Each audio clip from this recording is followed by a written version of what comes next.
The Vraxen hunting master stalked slow circles around Lyra Cade, each step measured and deliberate. Its four-clawed limbs stretched outward in a silent display of dominance. What had once been a cargo bay was now a crude arena. Nearly 20 alien crew members flattened themselves against the metal walls, certain they were about to witness a swift and savage execution. "Your species boasts endlessly about how deadly it is," the Vraxen growled, mandibles clicking in amusement. "Now the illusion ends. You are prey pretending to be predators." Lyra stood motionless at the center of the open space. Her hands rested loosely by her sides, her breathing steady and controlled. She was only 17 standard years old, barely approved for her first deep space assignment. Nothing about her appearance matched the terrifying legends described in human threat dossiers. "One last opportunity, little Deathworlder," the creature mocked.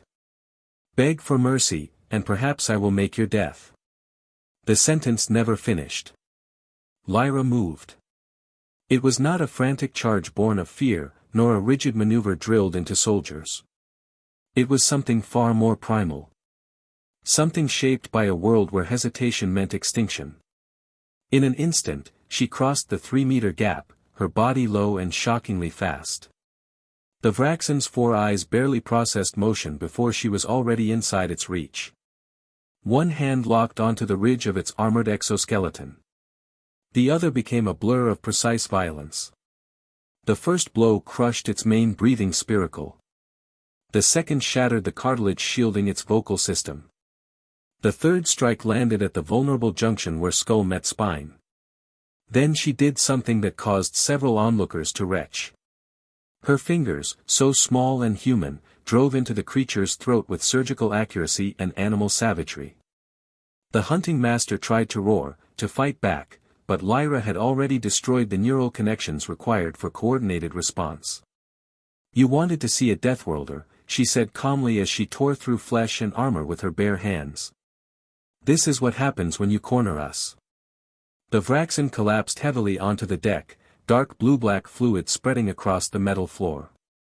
From mockery to death, the entire encounter had taken 4 seconds.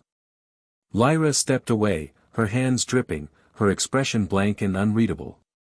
Around her, the alien crew pressed tighter against the walls, painfully aware that they were trapped in a confined space with something far more dangerous than their calculations had predicted. First Officer Drinks, a methane-breathing coward veteran who had fought across 12 systems, struggled to form words as his translator lagged behind his thoughts.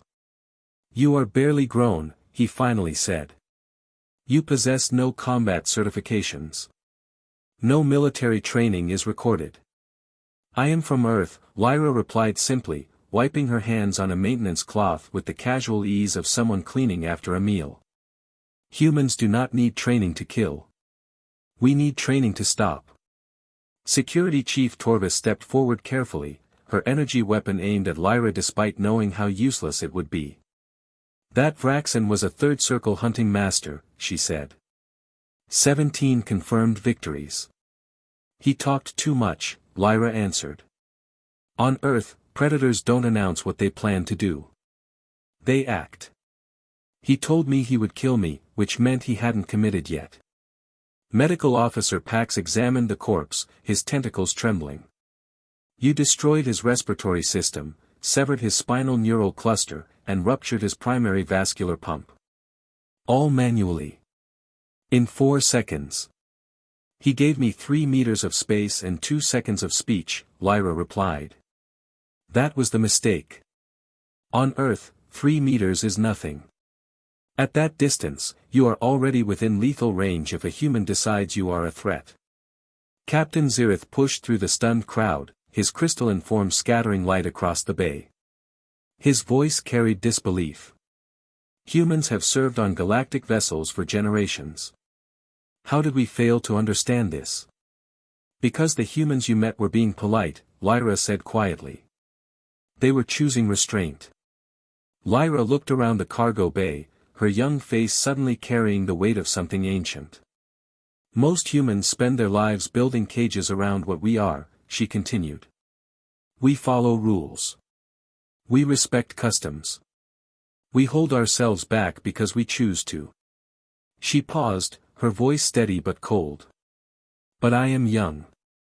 I was scared. And when your hunting master decided I would make an easy example, he awakened something older than civilization itself. Every eye remained locked on her. Every human carries a predator inside, she said. When survival is threatened, those cages break open.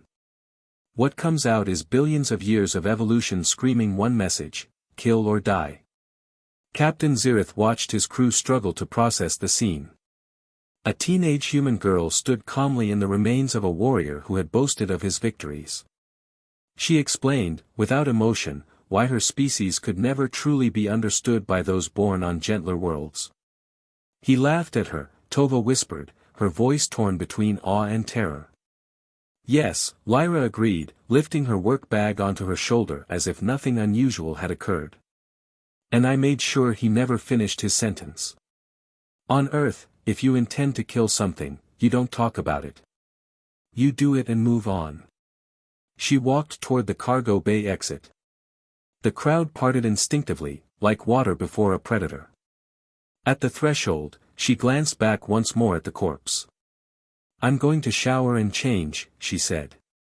Then I'll finish my inventory shift. I'm here to work, not to fight. She met their gazes one final time. But if anyone else wants proof that humans are dangerous, I'll gladly provide another demonstration. Long after she disappeared down the corridor, the cargo bay remained silent. The Vraxan hunting master lay motionless, his final expression frozen in confusion. He had never even seen her move.